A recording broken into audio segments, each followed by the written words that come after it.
When Washington announced plans to slap tariffs and quotas on steel and aluminum imports, it sent shockwaves the world over. Instead of panicking and bracing for the worst, Seoul quickly took steps and became the first nation to be granted a level of exemption from tariffs.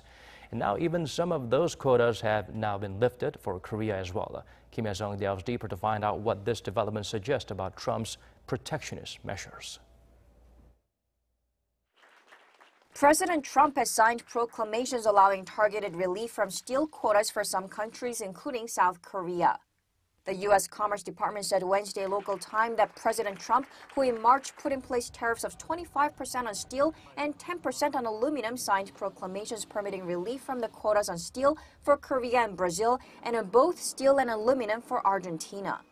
The statement added that companies can apply for exclusions for products when there is insufficient quantity or quality available from American producers, and that if an exclusion is granted, then no tariff would be owed. Korean steelmakers, represented by the vice chairman of the Korea Iron and Steel Association, Lee Min-chul, welcomed the news, saying this means Korea, the third largest steel exporter to the U.S., can ship more than the quota Seoul and Washington had agreed upon. In March, Korea was given a quota of about 2.68 million tons of steel, or 70% of the annual averages shipped to the U.S. between 2015 and 2017, in exchange for an exemption on steel tariffs.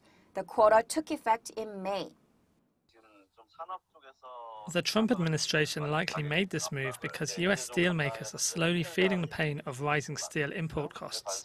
So it's granted this targeted relief to some of its allies on steel products that America cannot produce or otherwise really needs.